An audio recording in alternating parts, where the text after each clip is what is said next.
प्रवेश परीक्षा शहरी में प्रवेश के लिए नोटिफिकेशन जारी हो गया। उसी संदर्भ में आज हम बात करके चाहते हैं, क्योंकि हमारे तमाम अभिभावक इसकी जानकारी करना चाहते हैं। कैसे एडमिशन हुआ तो इसके फॉर्म कब भरे जाएंगे, फॉर्म भरने की क्या उसमें शर्तें, तो आप देख सकते हैं कि इसका नोटिफिकेशन जारी हो चुका है और ये 31/7/2026 लास्ट डेट है अप्लाई करने का। खुल गया है, कोई भी अभिभावक अपनी बच्ची को इसमें एडमिशन दिलवा सकता है, फॉर्म भर सकता है और एग्जाम की डेट में बुकिंग की जाती है 28/11/2026। यानी 28/11 का मतलब क्या हुआ, 28 नवंबर। और इसकी एलिजिबिलिटी बहुत इंपॉर्टेंट है। एलिजिबिलिटी क्या है, यानी कौन भर सकता है, उसके लिए है कैंडिडेट्स उसी जिले का कैंडिडेट होना चाहिए जिस जिले के नवोदय में होंगे 4 है। दूसरे जिले का बच्चा दूसरे जिले में अलग फॉर्म नहीं भर सकता है, पहली शर्त है। दूसरा है डेट ऑफ बर्थ, इस एज के बच्चे भर सकते हैं, बहुत इंपॉर्टेंट है।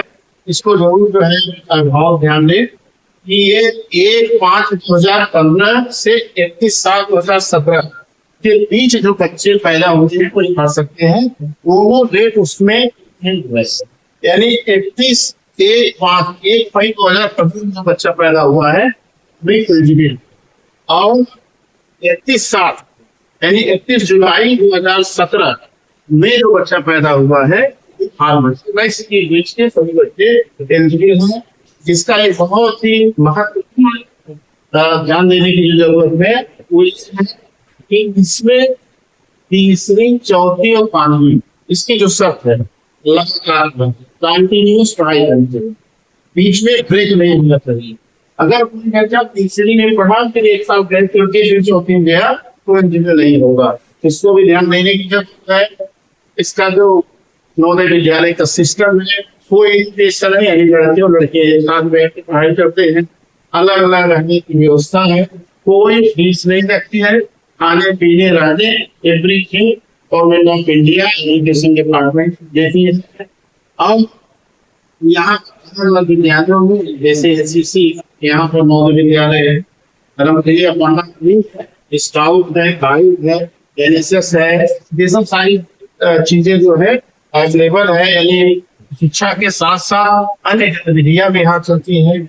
ऑनलाइन एप्लीकेशन है, इसको अभिभावक नोट कर सकते हैं कि इसी पर ये जो है एप्लीकेशन इस वेबसाइट पर जाकर के एप्लीकेशन फॉर्म डाउनलोड करके उसको भर सकते हैं। एप्लीकेशन फॉर्म का वेबसाइट है और आप देख सकते हैं बहुत चीजें ऐसी हैं जिसको आपको जानकारी निश्चित तौर पर होनी चाहिए फॉर्म भरने में। आपको ये हमारे पूरे भारत के अलग अलग जो राज्य हैं उनमें सीटों का निर्धारण किया गया है। कितनी सीट है, टेंटेटिव डिस्ट्रीब्यूशन मतलब अलग अलग इसमें भी चीजें जिसे अपने हाथ में जो परीक्षा की डेट अलग रहती है, जो स्टेट में ठंडी है वहाँ थोड़ा सा अलग दिया जाता है। अपने यहाँ जैसा कि मैंने पहले ही बताया।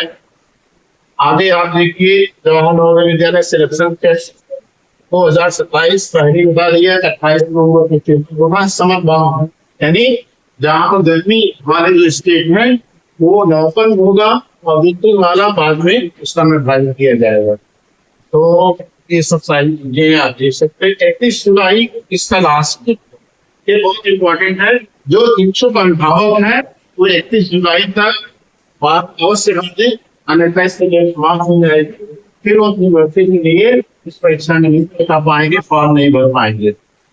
अगला एक लाइफ का चर्चा हमने करेंगे जाना, इसमें क्या क्या लगता है, आधार सबसे इम्पोर्टेंट कागज क्या क्या लगते हैं ये भी जानना बहुत जरूरी है।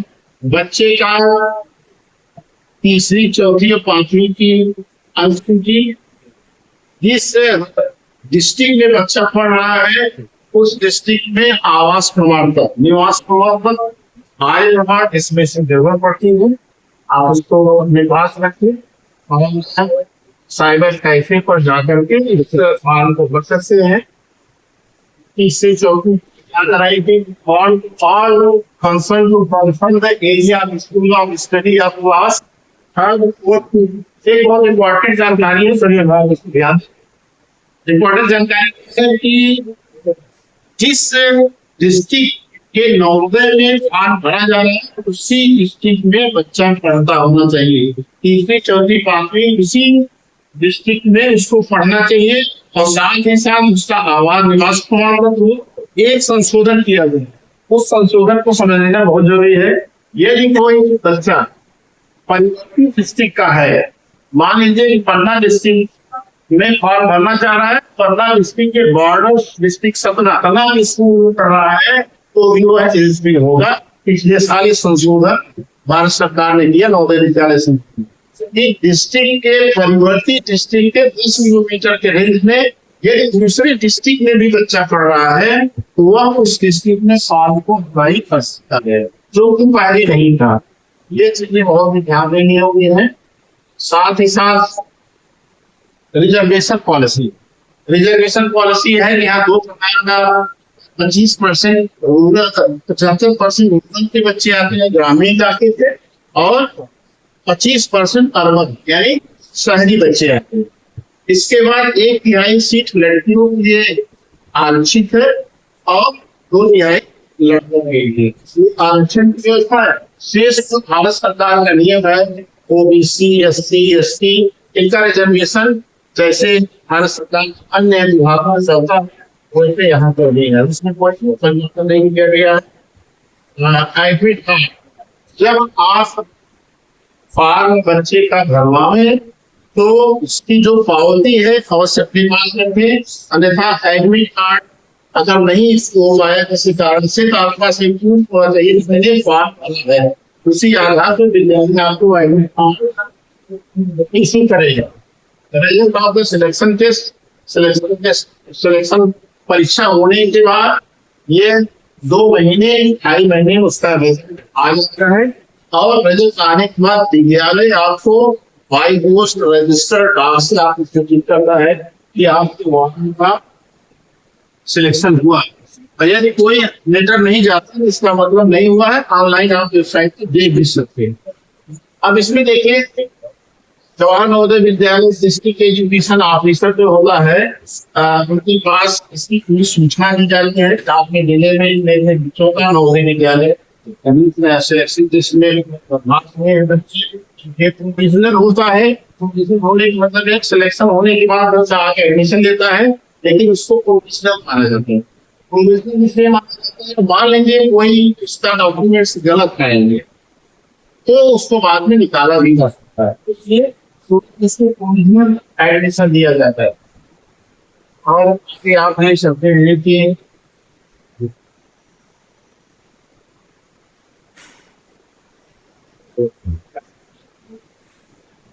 नीति का जैसे क्राइटेरिया मैंने बताया, इसमें बच्चा जो पढ़ रहा है इस साल जो पढ़ रहा है वही एलिजिबल होगा। पास आउट जो होगा वो एलिजिबल नहीं है।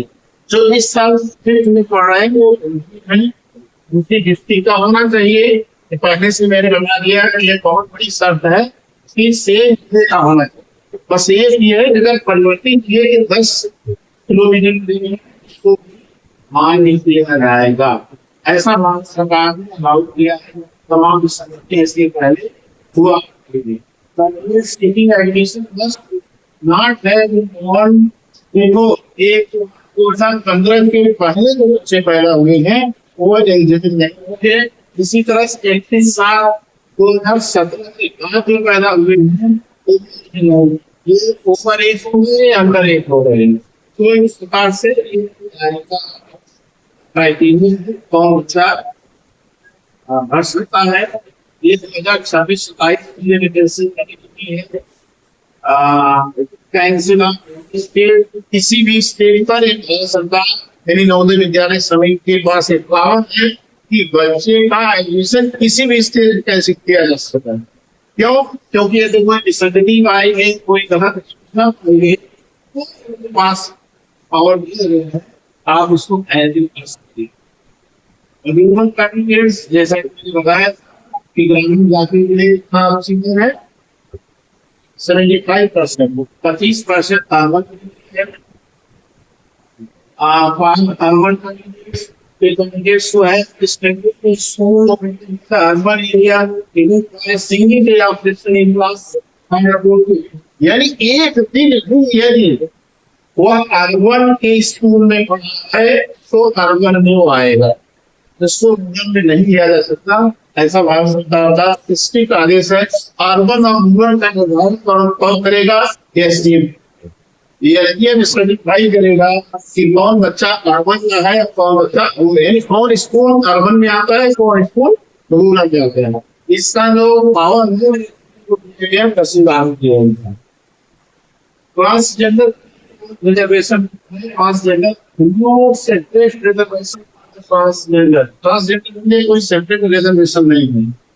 कुछ बच्चे कभी कंटेंट दिखाई करते हैं जैसे अपने लिए समझ, लेकिन कुछ अलग से एससी एसटी ओबीसी का रिजर्वेशन जो भारत क्राइटेरिया भारत सरकार का वो कानून लागू रहेगा, उसमें कोई परिवर्तन नहीं किया गया। और गर्ल्स और बॉय का रिजर्वेशन है, 1/3 गर्ल्स के लिए है और 2/3 बॉयज के लिए है। और जो हमारे यहाँ स्पेशल स्टूडेंट्स है यानी विकलांग को कहते हैं, दिव्यांग कहते हैं, दिव्यांग रिजर्वेशन है, 4% रिजर्वेशन है, उनको भी यहाँ पर सहूलियत दी जाती है। अलग प्रकार की नहीं दिव्यांगता इसके लिए व्यवस्था दिया गया है। डॉक्यूमेंट्स अब ये बहुत इम्पोर्टेंट है, इसको बड़ा जूम करके दिखना है क्या क्या चाहिए। मान लीजिए बच्चे का सिलेक्शन हो गया, अब उनको कौन कौन से डॉक्यूमेंट्स दे आते थे एडमिशन के दौरान देना है। तो proof of date of birth, यह जो है डेट ऑफ बर्थ का प्रूफ देना पड़ेगा। और ये कॉम्पिटेंट अथॉरिटी जो है जन्म प्रमाण पत्र चीजे के जो उसके लिए अधिकृत अधिकारी है वो सर्टिफाई करके देंगे। साथ ही साथ उसका क्या होना चाहिए? Proof of eligibility as per the of MBS university, ये भी चाहिए। मिसमैच होने तो इसको कैंसिल कर दिया जाएगा। 3, 4, 5 की मार्कशीट चाहिए। अगर वो कैटेगरी में आता है तो कैटेगरी सर्टिफिकेट भी चाहिए। जाति प्रमाण पत्र कहते हैं, अगर वह बिलो पॉवर्टी लाइन है तो उसको आय प्रमाण पत्र भी प्रस्तुत करना पड़ेगा। रेजिडेंस सर्टिफिकेट, आवास प्रमाण पत्र, दूसरा है आवास, वह उसी नेता अधिकृत निवासी है, जिला प्रशासन इसको देती है रेजिडेंस सर्टिफिकेट। और the TC from the parent school giving the verification of documents and the confirmation of admission by the respective JNE, यानी TC चाहिए। जिस विद्यालय में तीसरी, चौथी और 5वीं में बच्चा पढ़ा है उसकी TC निदान तौर पर आवश्यक है, भी जमा करना होता है। और सेंटर फॉर द एग्जामिनेशन, परीक्षा सेंटर, बच्चा कहाँ परीक्षा देगा ये व्यवस्था ने दिया है। ब्लॉक में 1 या 2 सेंटर बनाए जाते हैं। एक स्केल ऑफ द स्टूडेंट, जितने बच्चे रहते हैं, अगर बच्चे ज्यादा हैं तो 2 सेंटर बनाया जाए, हर एक सेंटर हर ब्लॉक दिया जाए ताकि बच्चों को किसी प्रकार की असुविधा न पड़े। वेबसाइट है, इस वेबसाइट पर आप अपना अपने बच्चे का कर सकते हैं, सेव कर सकते हैं। लैंग्वेज ऑफ द एग्जामिनेशन, परीक्षा का भाषा क्या होगा, लैंग्वेज क्या होगा।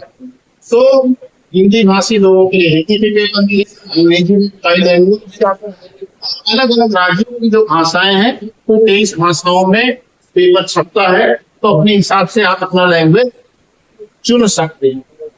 Candidates will be given test booklet in the language which he has mentioned.